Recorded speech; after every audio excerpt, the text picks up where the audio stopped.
저는 오늘 룻기 1장 15절에서 22절 말씀을 중심으로 해서 주님의 밭에 선 룻이란 제목으로 하나님 말씀을 증거하겠습니다. 이 한 가정의 이야기예요. 어떻게 보면 좀 비극적인 가정에 대한 이야기죠. 이스라엘 베들레헴에 살던 한 가족이 흉년 때문에 그 베들레헴을 떠나고 모압이라고 하는 이방 지방에서 이제 살게 되었는데, 가자마자 호주되는 그 남편이 죽어버리고, 그리고 또 아들이 둘이 있었는데 거기 모압 여자 둘을 며느리로 얻었어요. 근데 불과 10년쯤 지나다가 두 명의 아들도 다 모압 땅에서 죽었다.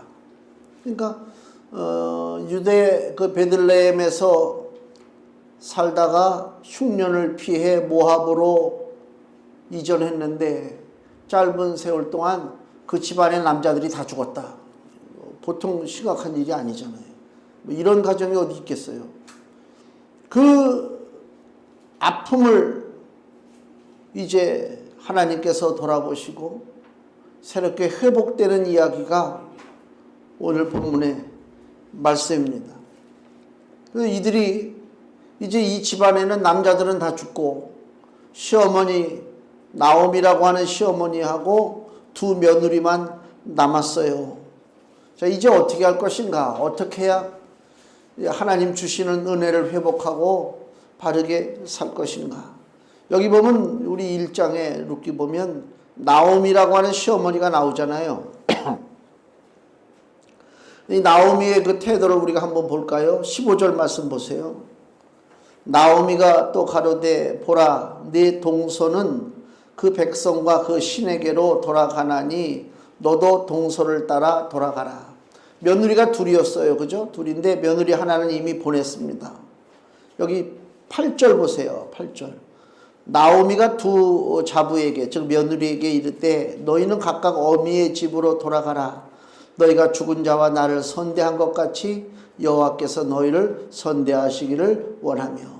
이제 뭐 아들들이 다 죽었으니까 며느리를 붙잡고 있을 이유가 없고, 또 본인은 그 살던 모압 땅을 떠나서 고향 땅 베들레헴으로 돌아가야 되니까 그 모압 그 며느리들을 데려갈 이유가 없죠. 그래서 며느리들을 지금 자기 친정으로 돌아가라 그렇게 권면하는 거예요. 그래서 그 권면을 듣고 며느리 중에 하나가 돌아갔죠. 자기 그 돌아간 게 아니고 그냥 머물렀죠. 머물렀습니다.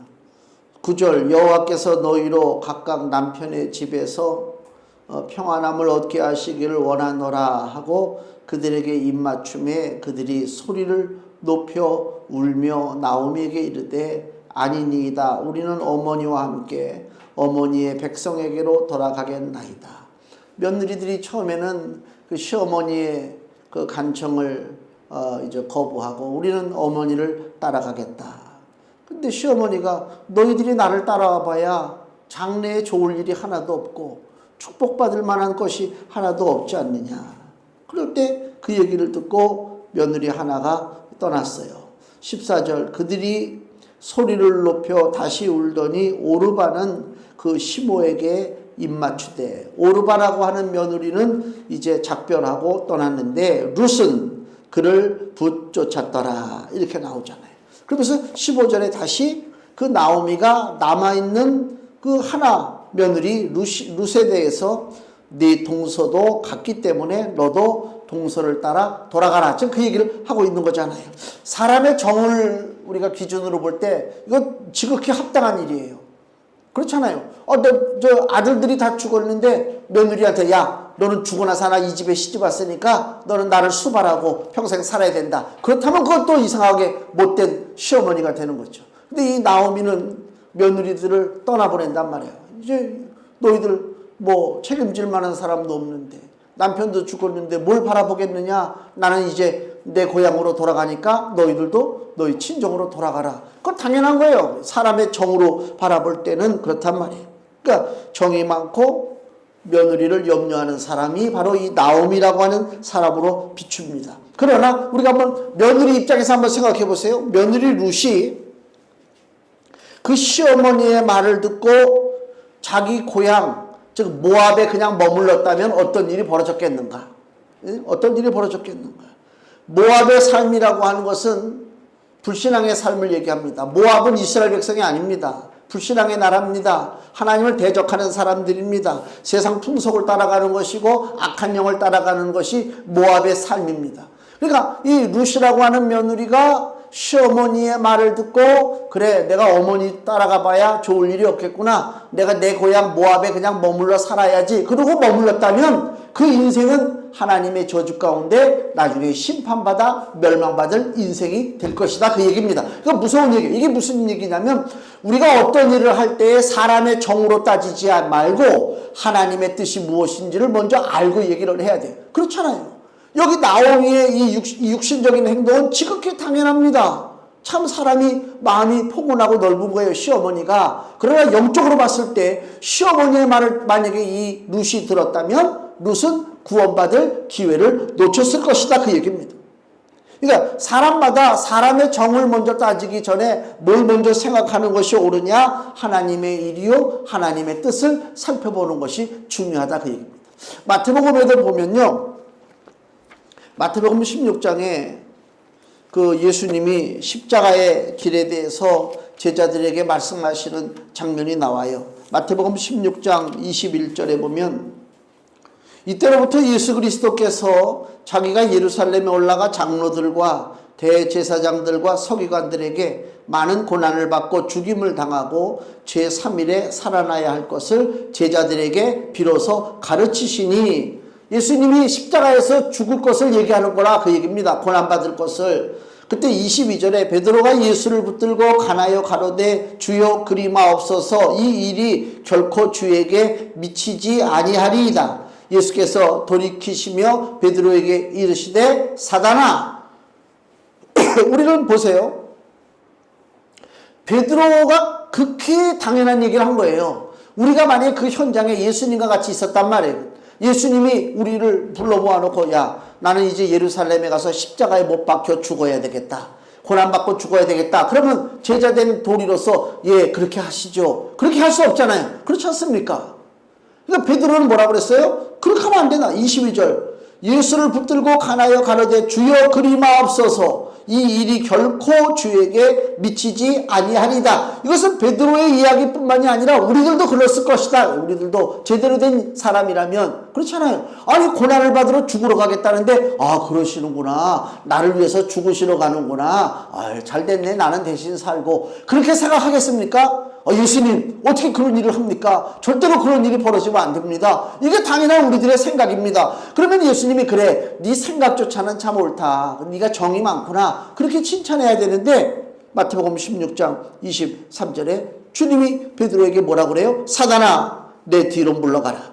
너는 나를 넘어지게 하는 자로다. 내가 하나님의 일을 생각지 아니하고 도리어 사람의 일을 생각하는도다. 하나님의 일을 생각지 아니하고 사람의 일을 생각하는 것이 곧 하나님의 일을 회방하는 것이다. 그 얘기입니다. 그러니까 여기 뭐 이 베드로뿐만이 아니고 오늘 룻기의 이 나오미도 자기 며느리에게 야 너 불쌍하니까 네 친정으로 돌아가라 했지만 그것은 실상은 사람의 일이잖아요. 그걸 통해서 마귀가 역사하는 것입니다. 룻의 대단한 것이 뭐예요? 그런 유혹이 왔음에도 불구하고 그 말을 따라서 친정에 머물지 아니하고 시어머니를 따라서 이방 나라지 이스라엘은 자기한테 그 유대 베들레헴으로 옮겨갔다. 거기가 신앙의 중대한 결정이 있었다. 그 얘기입니다.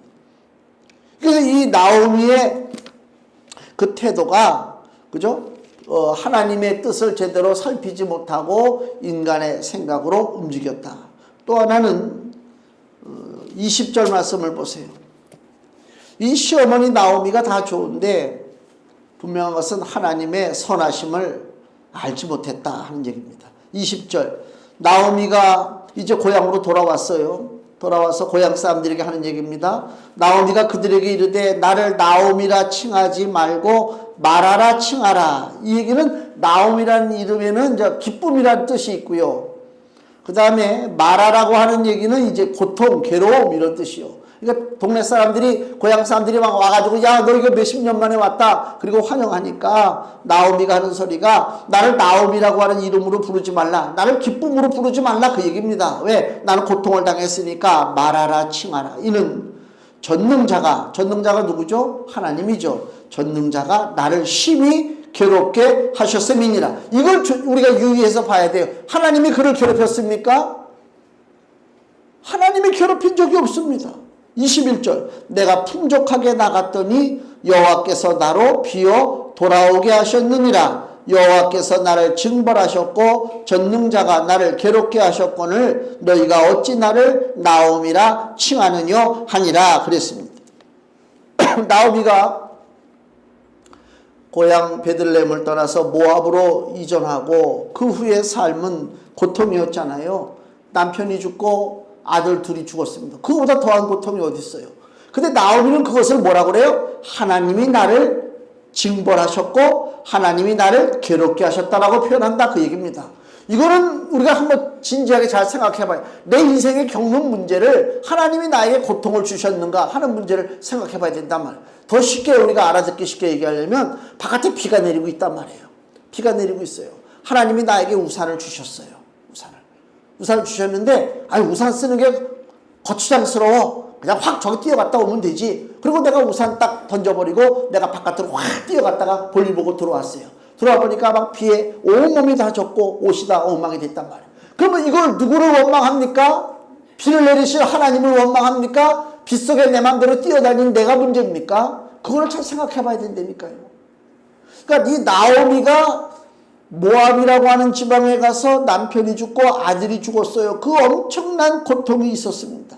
그 고통을 하나님이 주셨다라고 얘기하고 있는데 실상은 하나님이 주신 것이 아니라 나오미가 스스로 선택한 길이다. 우리가 당하는 많은 고통과 환난 대부분들을 보면 하나님이 주셨다고 생각할 것이 아니라 내가 결정을 잘못하고 내가 판단을 잘못해서 우리 삶 속에 일어나는 일들이 너무나 많다. 하나님은 우리를 기계로 만들지 아니하셔서 강제로 우리를 잡아서 돌리지 않습니다. 얼마든지 내가 마음대로 자유의지를 가지고 내가 선택할 수 있는 능력을 하나님이 우리에게 주셨어요. 그래서 에덴 동산에서도 그 선악을 알게 하는 나무를 심어 놓으시고 아담과 하와에게 동산의 모든 것은 너희가 임의대로 마음대로 다 먹거나 마음대로 할 수 있지만 동산 중앙에 있는 선악을 알게 하는 나무의 열매는 절대로 너희들 먹지 말라. 하나님이 그러셨어요. 다른 사람들은 그걸 가리켜 왜 하나님은 동산의 그 중앙에 그 나무를 왜 만들어 놓으셨느냐. 차라리 만들지 않고 그냥 아무 일도 없으면 되지 않느냐. 그거는 그게 아니고 하나님과 우리 사이에 경계가 있어야 된다.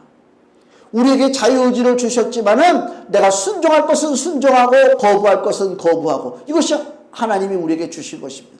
아담과 하와는 자기 자유의지가 있었지만은 자유의지를 통해서 하나님의 명령을 순종할 수도 있고 자기 자유의지를 통해서 하나님의 명령을 거부하고 선악과를 따먹을 수도 있었습니다. 아담과 하와는 무엇을 택했느냐? 하나님 말씀 앞에 순종하는 축복의 길을 택하지 아니하고 뱀의 말을 듣고 마귀의 소리를 들어서 선악과를 따먹는 하나님을 대적하는 길을 스스로 택했다. 그래서 에덴 동산에서 쫓겨났다. 그럼 에덴 동산에서 쫓겨난 다음에 하나님이 왜 그걸 만드셔서 나를 하여금 그걸 먹게 하고 나를 쫓아냈습니까? 내가 이 땅에 쫓겨나서 힘들게 농사를 짓고 땀을 흘리고 죽음의 고통을 누리는 것이 다 하나님 때문 아닙니까? 라고 얘기하면 잘못이다 그 얘기입니다. 무슨 말씀인지 아시겠어요? 우리 인생에 일어나는 많은 일들이 하나님의 뜻과는 상관없이 이건 무슨 하나님의 섭리가 없다는 얘기가 아니라 하나님이 의도하신 바는 그게 아닌데도 불구하고 내가 스스로 잘못된 길로 판단하고 나갈 때가 너무나 많이 있다. 그걸 알아야 돼요. 그래서 잘못됐을 때 고통이 왔을 때 우리는 즉시로 주님 앞에 엎드려 기도하고 주님의 도우심을 구해야 된다. 그게 중요한 것입니다. 오늘 목사님이 지난 토요일 날 우리 결혼식장에 같이 갔다 왔는데 거기서 식사를 했는데 똑같이 밥을 먹어도요 누구는 괜찮고요 누구는 식중독 걸리는 분이 있어요. 그 목사님이 식중독 걸려가지고요 막 열이 나고 막 뭐 굉장했었대요. 막 배탈이 나고 열이 나가지고 배탈 나고 그래서 병원에 갔더니 병원에서는 지금은 이제 바이러스 때문에 열나면요 그게 제일 먼저야. 다른 건 치료도 안 해줘. 그래서 치료도 안 해주고 병원에서 저기 어디야 보건소 가가지고 이거 뭐지 이거 체크하는 거. 그럼 보건소 가가지고 체크하니까 보건소에서 내일 아침에 뭐 통보한다. 그때까지는 병원도 못 가는 거예요. 아유, 그래서 밤새도록 그래서 배는 아프지 뭐 난리가 난 거 아닙니까? 고통을 당했습니다. 그러면 자, 저도 그 자리에 같이 있었어요. 같은 결혼식장에 가서 같은 식당에서 밥을 먹었어요. 나는 아무런 탈이 없었어요. 그 목사님은 탈이 생겼어요. 고봐라, 나는 하나님이 지켜주시고 은혜 주셔서 나는 탈이 없고, 목사님은 하나님 앞에 뭐 잘못한 거 있나? 왜 탈을 배탈이 나고 난리 났지? 이렇게 생각하는 것이 어리석다. 그게 어리석다. 우리들 그런 생각을 많이 해요. 누가 어떤 불행한 일을 당하면 저 사람은 저기 불행 당할 만한 일, 잘못될 만한 일들을 저지르지 않았을까? 그렇게 우리가 그냥 함부로 쉽게 판단할 수가 있단 말이에요. 근데 그거하고 상관없이 우리 이 땅에서 벌어지는 수많은 일들이 내 의지와 상관없이 벌어지는, 쉽게 얘기하면 자, 음식이 쭉 놓여져 있어요. 근데 아마 그때 김밥이 좀 문제가 있지 않았는가 그 얘기를 해요. 근데 저는 구태여 내가 거기까지 가서 김밥을 먹을 일이 있을까? 나는 김밥을 안 먹었을 뿐이에요. 김밥을 선택한 것이 죄냐? 그건 죄라고 볼 수가 없는 거예요. 그렇지 않습니까? 그러니까 너무 우리가 극단적으로 저거 잘못했어, 저 집에 무슨 일이 벌어졌어, 저 하나님이 징계하신 거야, 그렇게 판단하면 안 된다 그 얘기입니다. 내가 잘못한 거지, 내가 실수해서 넘어진 거지, 하나님이 너 넘어져라, 너 다쳐라, 너 어떻게 해라, 망해라, 하나님이 그렇게 우리를 다루신다면 우리가 그 하나님을 선하신 나의 아버지라고 부를 수가 있겠습니까? 그렇지 않습니다. 하나님을 오해하지 마세요. 하나님 그런 하나님이 아니요. 하나님이 불꽃 같은 눈동자로 지켜보신다고 해가지고 하나님이 늘 우리를 막 노려봐. 너 뭐 잘못하나 내가 한번 보자. 너 잘못하기만 해봐라. 내가 그냥 칵 징계하리라. 그런 하나님으로 보면 안 된다 그 얘기입니다. 지금 나옴이라고 하는 이 여자는 하나님을 어떻게 보고 있느냐? 그런 눈으로 보고 있는 거예요. 내가 모압으로 간 것이 잘못이라고 하는 것을 스스로 알아요. 누가 말하지 않아도. 그죠? 심지어는 집에 키우는 강아지들조차도요, 자기들의 잘못을 스스로 안 되니까요. 그리고 주인 눈치 보잖아요. 우리 그 전에 길렀던 우리 집에 토숙이도요, 잘못한 거 있으면 딱 눈치를 보고 도망가요. 그거 뭐 알겠습니까? 그거 다 알아요. 하물며 사람이 자기 잘못을 모른다? 그건 아니지. 알면서도 모른 척하고 그냥 넘어가는 것 뿐이지. 그래요. 그래서 이 나오미도 유대 땅을 떠나서 모압으로 이전한 것 자체가 잘못이라고 하는 사실을 알고 있어요. 거기서 당하는 고난이 하나님이 일부러 너 잘못했으니까 한번 고난 당해봐, 그리고 하나님이 주시는 것이냐? 아니다. 아니라는 것입니다. 하나님을 원망하면 안 된다. 하나님의 선하심을 알지 못하는 거예요. 그 당시에 여기 오늘 룻기 1장 1절을 보면요, 사사들의 치리하던 때에 그 땅에 흉년이 드니라. 이게 참 좀 아이러니하다고 해야 되나? 이 베들레헴은 떡집이라고 하는 뜻이잖아요. 떡집이라고 하는 베들레헴에 흉년이 들어서 먹을 것이 없어요. 그래서 거기 사는 사람들이, 그 가족이 모압이라고 하는 이방 지역으로 이전한 이야기가 시작되잖아요. 하나님의 백성은 굶주리고 이방 백성은 풍족했다고 하는 사실이 도대체 우리에게 뭘 알려주고 있느냐? 하나님의 백성이 왜 굶주리는가? 그건 영적 타락 때문에 그래요. 하나님을 섬기지 아니하고 우상을 섬기고 바른 신앙의 길로 가지 않으니까 하나님이 주시고자 하시는 것을 안 주실 뿐이에요. 그래서 고난이 와요. 그러면 지혜로운 사람이라면, 지혜로운 가족이라면 유대 베들레헴에서 고난이 오고 먹을 것이 없다, 그렇다고 다 이사 갑니까? 다 이민 갑니까? 아니잖아요. 내 땅을 지키는 사람들이 있잖아요. 이 땅에서 더 하나님 앞에 매달리고 하나님의 은혜를 간구하고 하나님 앞에 기도하면 문제는 해결될 일인데, 그러지 아니하고 그것을 피하고 하나님 앞에 무릎 꿇지 아니하고 세상 길로 나갔다 그 얘기입니다. 그래서 자기가 스스로 당하는 고난이다. 그걸 하나님을 원망하면 안 된다 그 얘기입니다. 잠시 고난이 올 때 그 자리를 피하는 것이 아니라 잠시 내 삶 속에 고난이 올 때 믿음을 점검하고 신앙의 길을 가면 되는 것입니다. 그거예요. 아무것도 아니에요. 거기에 무슨 하나님이 개입하셔서 나를 막 괴롭게 하는구나, 나를 힘들게 하는구나, 이런 식으로다가 하나님을 바라보기 시작하면 기도가 안 되지. 그렇지 않습니까?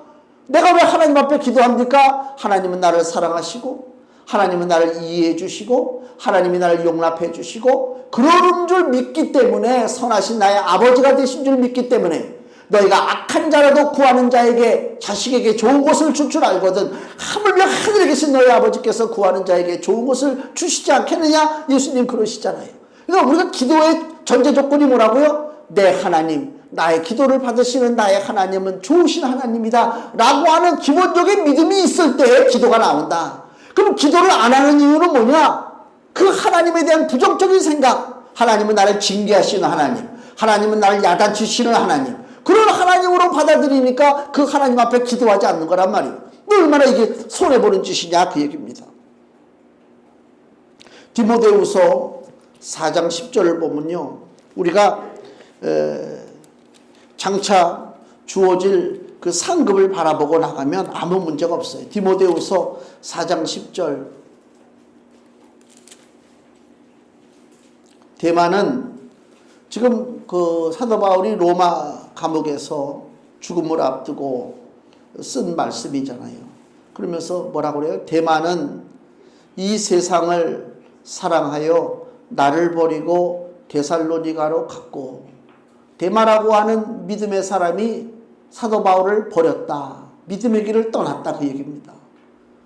아마 그 삶 속에 많은 일이 있었을 것입니다. 여긴 기록이 안 됐지만 데마가 그냥 갑자기 자기가 그렇게 힘써 선교 사역에 같이 동참했던 그 길을 데마라고 하는 사람이 쉽게 떠날 수가 있겠습니까? 그 길을 떠날 때는 그 삶에 아마 어려움이 왔었을 것입니다.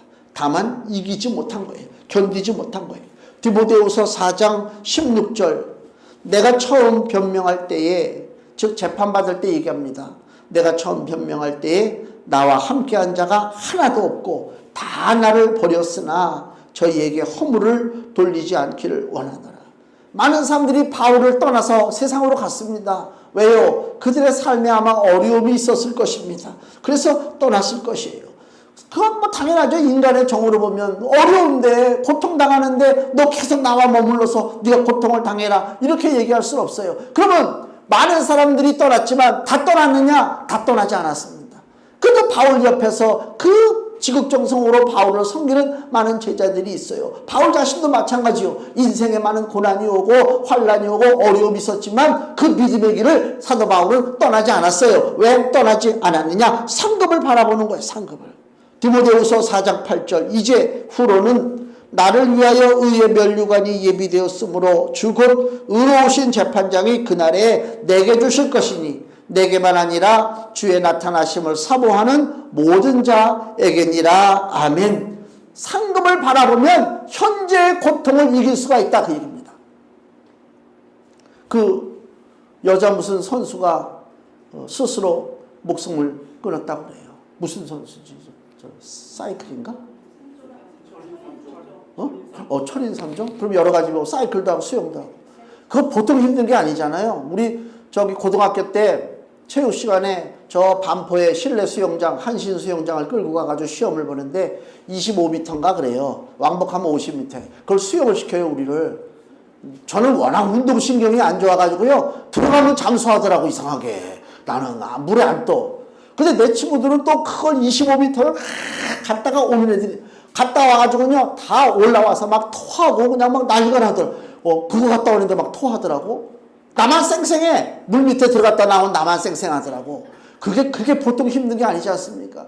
그 선수들이 왜 그 고통을 이겨냅니까? 그 치욕을 왜 이겨냅니까? 그 두드러 맞고, 그저 멸시당하고, 사람들이 조롱하고, 뭐, 이루 말할 수가 없습니다. 왜 그 젊은 애들이 왜 고통을 당합니까? 큰 대회 나가서 상급 받을 것을 바라보고 그런 것입니다. 그러다가 그게 한계가 부닥치니까 스스로 삶을 포기한 안타까운 일들이 벌어졌어요. 우리 신앙은 그 이상입니다. 더 고통이 옵니다.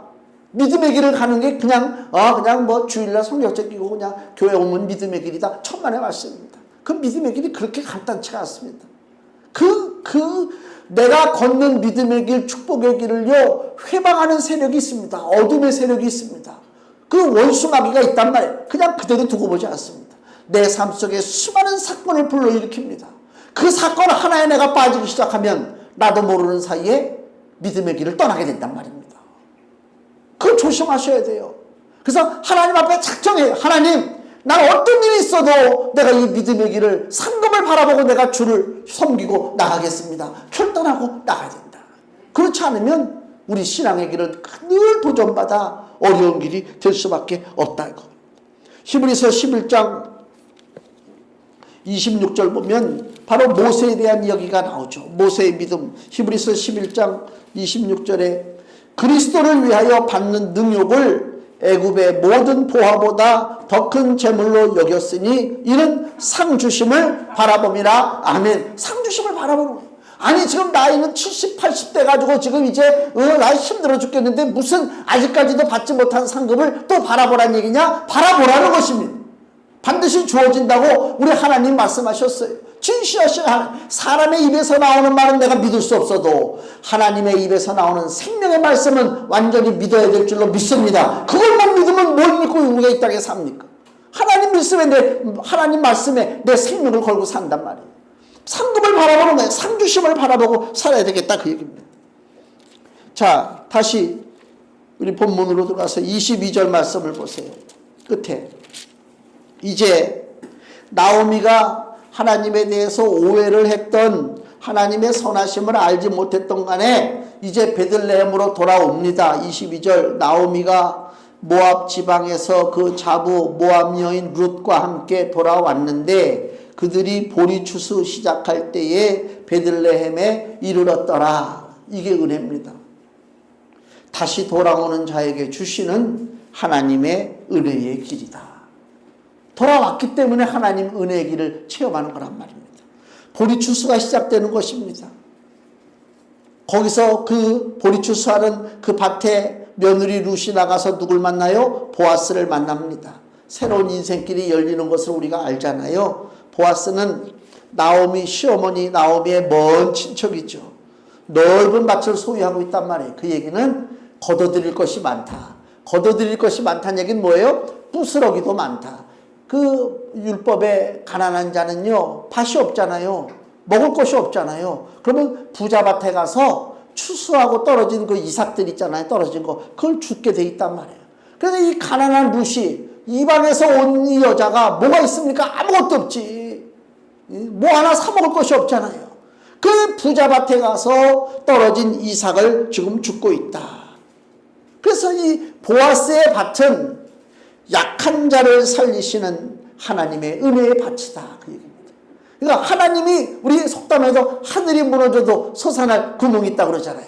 그 쫄딱 망해가지고 고향 땅으로 돌아왔는데 마치 보리추수가 시작됩니다. 풍요롭다 그 얘기입니다. 풍요로운 거예요.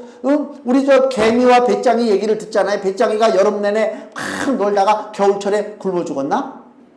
그때가 하필 그죠? 눈이 내리고 뻥뻥 얼어붙는 그때에 그 배짱이가 그 계절을 만난 거 아닙니까? 만약에 실컷 놀았는데도 불구하고 가을에 추수철이더라 그러면 배짱이는 안 죽죠. 근데 배짱이가 맞이한 계절은 무슨 계절이라고요? 눈 내리는 겨울이잖아요. 지금 이 나오미와 며느리 룻이 맞이한 계절이 어떤 계절이라고요? 보리 추수하는 때 아닙니까? 그게 축복이라니까요. 그게 저절로 이루어진 축복이냐? 하나님이 허락하신 축복이다 그 얘기입니다. 룻기 2장 3절 보세요. 룻이 가서 베는 자를 따라 밭에서 이삭을 줬는데 우연히 엘리멜렉의 친족 보아스에게 속한 밭에 이르렀더라. 우연히 이르렀지만 그 길을 인도하시는 분은 하나님이시다 그 얘기입니다. 또 2장 10절 말씀 보세요. 자, 이제 많은 그 이삭을 주셨어요. 보아스의 배려를 통해서. 그래서 10절 룻이 땅에 엎드려 절하며 그에게 이르되 나는 이방 여인이오늘 당신이 어찌하여 내게 은혜를 베푸시며 나를 돌아보시나이까. 그때 보아스가 뭐라고 답변하느냐? 2장 12절 여호와께서 내 행한 일을 보응하시기를 원하며. 룻이 행한 일이 무엇입니까? 시어머니를 따라서 믿음의 땅으로 온 일이죠. 믿음의 길을 간 것이라 그 얘기요. 믿음의 길을 간 것에 대한 하나님의 보응이 있다. 하나님의 상급이 있는데 이스라엘의 하나님 여호와께서 그 날개 아래 보호를 받으러 온 내게 온전한 상 주시기를 원하노라. 아멘. 우리가 가야 할 길이다. 우리가 가야 할 길이다. 이 보아스는 예수님의 그림자예요. 예수님의 모습을 우리에게 보여주고 있습니다. 예수님이 우리를 밭으로 부르십니다. 주님의 은혜 밭으로 부르십니다. 주님이 우리의 사망의 그 빛과 그 심판 저주의 빛을 예수님이 갚아주시는 거예요. 주님이 부르시는 밭으로 우리 가기만 하면 됩니다. 수고하고 무거운 짐진 자들아 다 내게로 오라. 내가 너희를 쉬게 하리라. 나의 멍에를 베고 나에게 배우라. 멍에를 메래요. 예수님의 멍에. 멍에가 뭐예요? 소 같은 거 밭에서 일할 때 뒤에다가 나무 같은 거 씌워서 움직이지 못하게 두 마리 딱 묶어가지고, 아니면 한 마리도 그렇고 이렇게 멍에를 씌우잖아요. 그럼 이렇게 끄는 사람이 그걸로 조종한단 말이에요. 예수님의 멍에를 매란 얘기는 우리가 무슨 일을 하고 살라? 예수님의 일을 하고 살라. 그 얘기입니다. 직장 그만두라 소리가 아닙니다. 내가 믿음 안에 있으면 내가 어떤 일을 하든지 간에 그것이 바로 주님의 일이요. 차를 고치는 사람 그것도 주님의 일이요. 농사 짓는 사람 그것도 주님의 일이요. 그렇잖아요. 모든 게 다 주의 일이란 말이에요. 믿음 안에 내가 하면 된다. 그러니 모든 것을 주의 일로 믿고 하나님을 의지하고 나가는 사람, 그 삶 속에 어찌 하나님의 풍요로움이 없겠습니까? 하나님을 믿고 의지하고 나가는 거다 그 얘기입니다. 이제 말씀을 정리합니다. 룻이 모압에 머물라는 시어머니의 권유를 뿌리치고 베들레헴에 갔습니다. 단순히 이사한 것이 아니라 하나님을 믿고 의지하기를 작정하고 믿음의 길로 간 것입니다. 하나님의 백성이 되었습니다. 그래서 오늘 그 보아스의 밭에 서서 일용할 양식을 얻었어요. 주기도문 중에 예수님이 우리에게 그렇게 기도하라고 가르치잖아요. 우리에게 일용할 양식을 주옵시고. 일용할 양식을 달라는 그 기도의 내용이 무엇입니까? 단순히 먹는 문제가 아닙니다. 건강하게 살아야 됩니다. 그렇지 않습니까? 기쁘게 살아야 되는 것입니다. 사람이 건강하고 기뻐야 뭐가 앞에 놓여도 그걸 먹게 되는 것이지, 몸이 아파 보세요. 음식 아무리 차려놓은들 그거 먹겠습니까? 일용할 양식을 구한다는 얘기는 내 삶 속에 건강한 삶이요, 내 삶 속에 은혜의 삶이 오기를 하나님 앞에 기도해야 된다 그 얘기입니다. 룻은 그 은혜의 밭에서 보아스를 만나 결혼했습니다. 과거의 불행한 일들은 다 사라졌어요. 이제 새 인생이 앞에 놓여있다 이것입니다. 우리도 마찬가지입니다. 자, 금주 말씀 보세요. 고린도후서 5장 17절 같이 읽겠습니다. 그런즉 누구든지 그리스도 안에 있으면 새로운 피조물이라. 이전 것은 지나갔으니 보라 새 것이 되었도다. 아멘. 이러한 축복은 누구에게 주어지느냐? 하나님의 은혜의 밭에 서 있는 자에게 주어진다 그 얘기입니다. 우리가 맥추절을 지나면서 우리 성도들의 삶 속에도 보리추수가 시작되는 은혜가 넘치시기를 우리 주 예수의 이름으로 축원을 드립니다. 기도하겠습니다.